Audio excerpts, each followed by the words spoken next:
Welcome to the Empowering Choices podcast. We are talking about why parents blame themselves today. That's the idea. That's the idea. And so you were literally asking us, like, wait, what do you mean? What? Like, blame yourself for what? Right. Well, Yep. essentially, like so many things, right? Have you ever felt like a bad parent, Josh?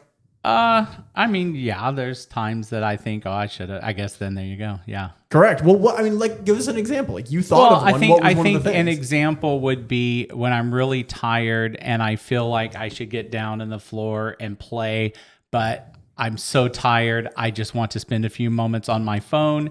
And so even though maybe my son is playing and he's content, after a few minutes, I'm like, he's playing by himself, which is great. And then I'm also like, but I really probably should be down there playing with him. And so then I feel bad that like I should have been doing that. Yeah. And how many different ways do parents have those thoughts about I must be a bad parent because right. Like because I don't go to every nth degree that could be done and pick up every opportunity that is laid before me, because if I don't, now I've just ruined my child for life. Yeah. That's probably like the bottom of the line. Well, no, that's more, I've seen that more as an undercurrent in a lot of parents, and the thing is, you have to be able to make the judgment calls as to not every opportunity are you going to pick up.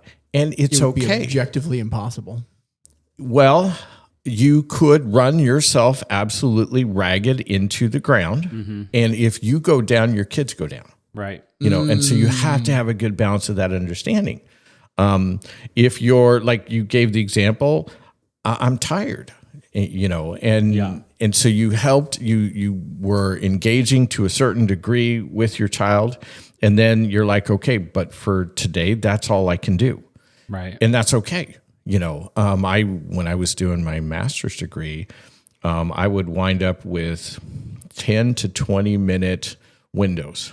And they would be kind of my study break windows. And so I would grab my son and go outside and play catch for 10 to 20 minutes, or play cars with him, or a card game, or, all of, these different variety of things we had, but that's all I had. Right. And so could I have done more? Well, sure, I could have. You could make that argument. Did it work well with him? Well, he can catch today. So that part, has worked really well. And, he doesn't seem to be scarred greatly because I wasn't able to give him more time. Even today, he'll come and say, hey, do you want to do this?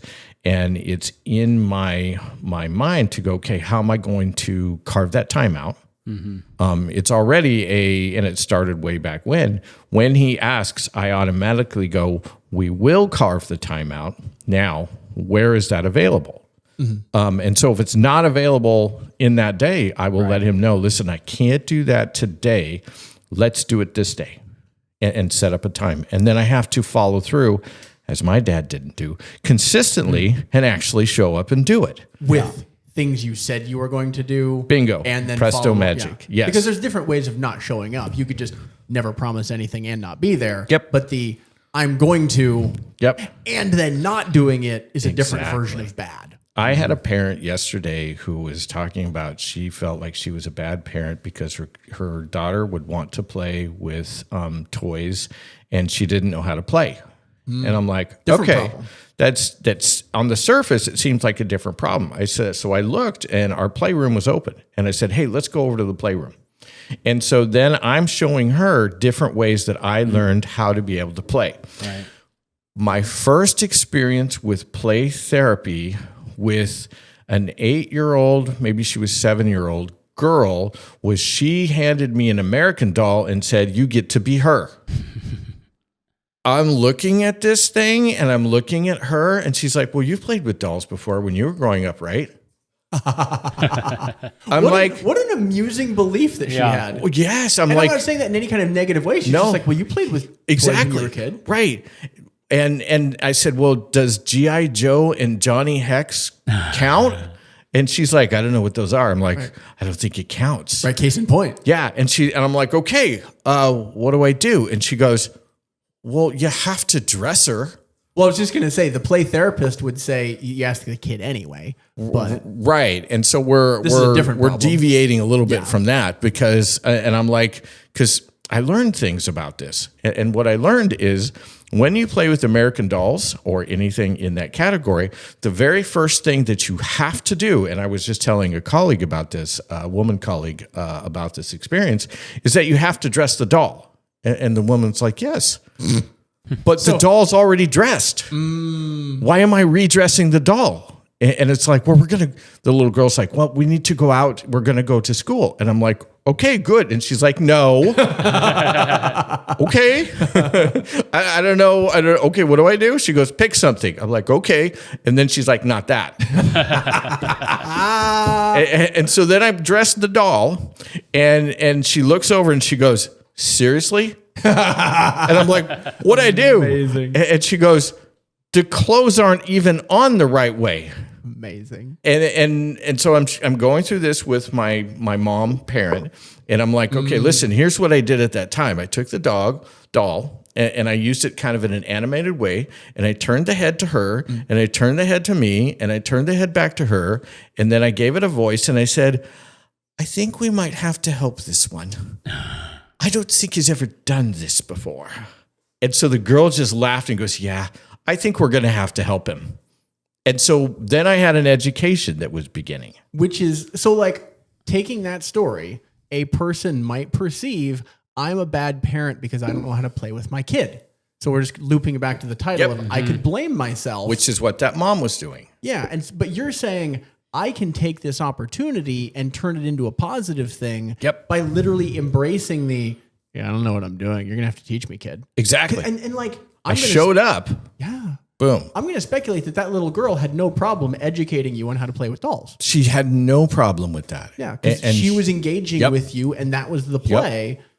Play was teach Erik how to play with dolls. Exactly. Now she just turned 13, and now she will go into the playroom and she'll just hand me a doll and go, you get to be her. They're sisters, and her name is this. Now get her dressed. I'm like, I think I got this now. It hasn't changed. It hasn't. No, because it doesn't change in that social structure. Because in that, talking to our colleague, the woman counselor, she's like, yeah, there's an entire social structure of playing with dolls. And girls learn this and know this. It's an automatic change in the beginning. I'm not going to have a clue because you know what? G.I. Joe or Johnny Hex did not play with Ken. Ken was not on, if there was a Ken doll around, it was like, yeah, he's not a part of the group, because Ken wasn't tough enough, and so one of the things that I did with that mom is that I showed her that, and then she said, okay, well, my kids want to play, like they hit with toys. And I'm like, okay, well, what does that mean? Did she have boys? She has a boy and a girl. Okay. And the girl's older and the boy's younger. Okay. And so then we were talking through that, and I was showing her how, a lot of kids in the playroom with dinosaurs, younger ages especially, they really kind of get rough in there with the dinosaurs, and how you can help gauge that and help them learn, especially as a parent, how to be able to take care of the toys but still have a rough and tumble fight. Her situation was she would play with her girl, and then the boy would get a dinosaur and hit her. And I'm like, that's a totally different thing. And so what may need to happen is that the boy and the girl need to understand that they're both going to get individual time. And if you're playing with your daughter, and that's the way that's set up for a time period, then you play with your daughter. And now sometimes he may get to play with the dinosaur in there, but sometimes the sister may not want him to, and that's okay. But he just needs to understand, no, you're going to get my time at this time, and then we can play with the dinosaurs, and then the girl can't come up and hit you with the doll. Because some of this sounds like I'm biting for attention, and a parent is feeling, I'm a bad parent because I'm not meeting all the needs. You couldn't ever. Yes. And that's children are a black hole of desires. Actually, that's probably just humans. no, go back to children, because the thinking is at the emotional center of the brain, in the back of the brain. And so fun is a really great wave that's going to be coming through there. And they all want to ride it all at the same time, not together generally, especially if you have siblings. And it's on the parent to be able to help them learn how to be able to control those impulses. And a part of that is understanding you will get your time. Yeah. And I did that when we had multiple kids in the house. Each one had different time set aside for them, and they knew when to expect it, what it was going to be, and what it was going to look like, and that it was going to happen. And that helped them not to kind of encroach on the other kid's time. Yeah. You know what made me feel like a bad parent or look like a bad parent the other day? Feeding your kid Cheese Whiz. That probably would. But no, I simply was pushing him in the shopping cart at Target, and I made the mistake of thinking, oh, let's go through the toy aisles, which resulted in constantly, I want that, give me, need that, crying, and then trying to grab everything. And then I thought, wow, this was a terrible decision, as he's crying and we're pushing away. And I'm like, we have all that at home. We don't need that. And I just thought, there is no way I could, and it wouldn't be good. That would actually be a bad parent to have given him everything, all of the things that he wanted. Yep. So you have to just kind of recenter yourself and remember, he's a kid, I'm whatever. And I literally finally said, what did I say? I think I said something like, oh, I think mommy is playing hide and seek. Didn't we want to find her as a distractionary tool? And then that worked. And we were happy when we found mom. It was, so. Oh, because she was objectively in the store. And she was in another place. Yeah. So. Well, and that's a good example, because he sees those and he knows they're fun. Right. And so he's riding that fun wave. I want that. And any healthy parent is going to look at that and go, yep, I've been there, man. But look at that dude. He is not giving in. That is that. And then was his parent is observing, watching you. Yeah. I'm writing kind of one of our articles here lately. And I talked about where, because interacting with kids, and it can happen at any given time. And one of the things I would do with my son, since the time he was like 5 or 6, grocery shopping is really boring to me. But there are ways you can make grocery shopping fun. And so, like, you can, I don't know, aim for the cart with the groceries, and they can go in, and it's fun. And so I taught my kid how to do this. You're talking about like throwing baskets with the... kind of throwing baskets with the cart. Apples hate that, though. There are certain things, so there's rules. There's ways that this work. And so I taught him how to search for things on the shelf and how to find the lowest price. Then he would grab those things, and then I taught him how to look both ways, like you're crossing a street, see if there was no one there, and then he would throw it to me, and I would put it in the cart. There you go. Okay, well, that's the start of it. Okay. That's the start of it. Okay. But it's still, like, my wife was like, what are you doing? And I'm like, having fun. And she goes, I can't take you to anywhere. And she's like, don't do that. And then she'd turn her back, and I'd be like, come on. And he'd throw it. Boom. She's like, did you just do it? Nope. Can you define you and how that works? And it? Never hit anyone in the aisles. Never even came close. Never used and never threw glass items. Do you know how many parents walked by, and you would see, especially from the dads, you'd see that little smile like, dude, that's good. That's fun. I wish I would have thought. And I had a couple of people say that. I wish I would have thought of that. Yeah. And so it's making that interaction fun. And that's a part of it, is that you, in feeling like you've been a bad parent, one, you have to realize that emotions are not accurate representations of reality, because you have so many things that come in from society and culture and family and so on and so on and so forth that are the base of how your emotions are firing off.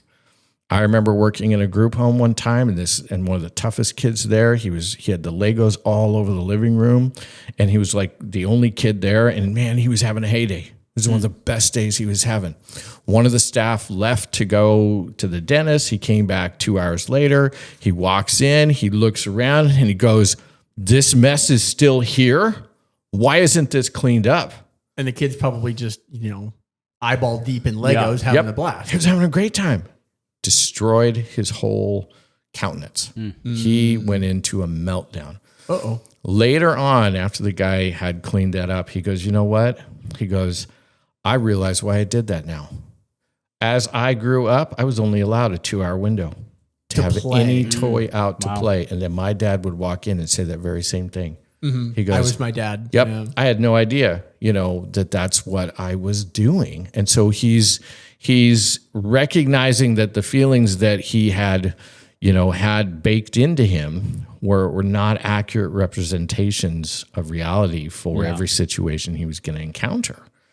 One could potentially argue that if we're asking, what have I done wrong as a parent? Well, that guy identified something that he did that he wants to do differently. Right. And that's in our society, things are like black and white, good or evil, good or bad, and the thing is, what if you just identify it and then you do it differently and remove that label of being bad? You made a change.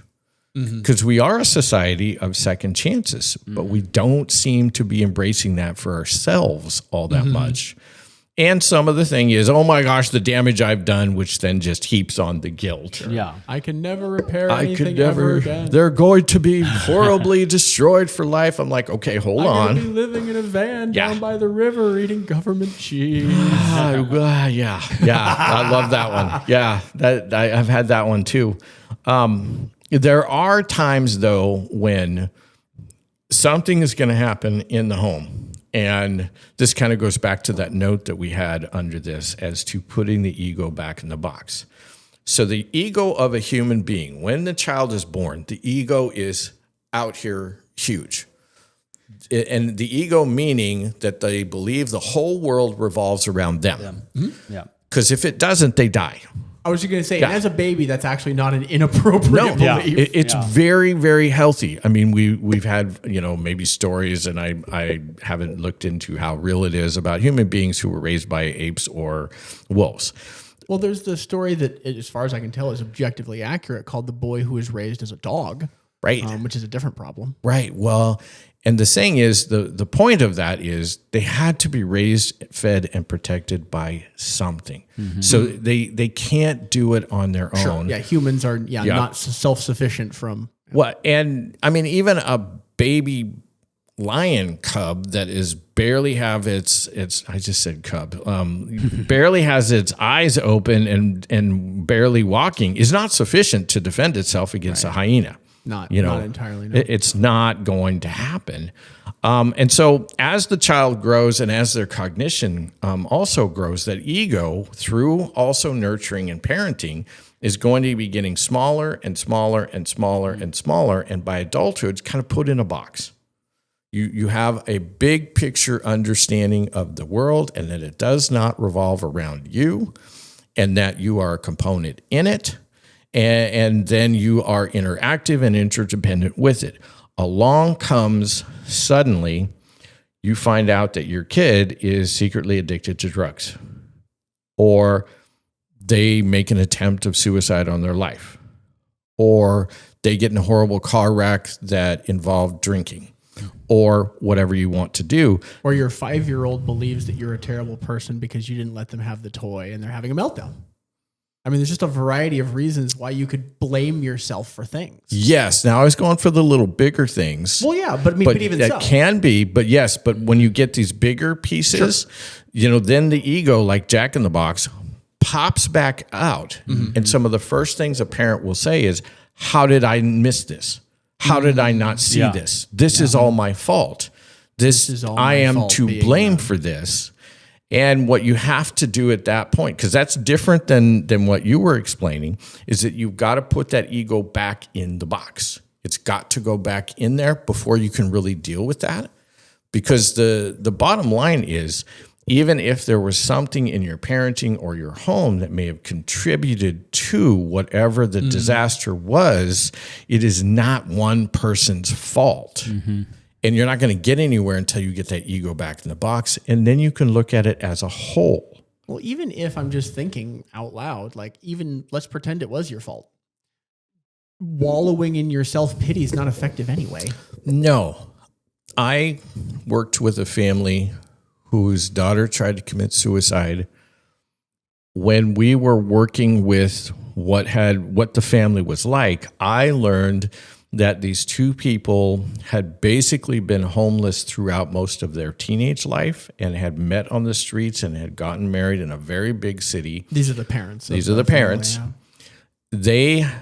They've seen dark, twisted, and evil sides of life that a lot of us will never see.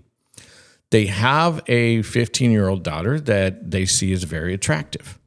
Their belief is she will be targeted based upon what we saw on the streets. Sure. And their idea was she gets to go to school, she gets to go to youth group, she gets to go to basketball. That's it.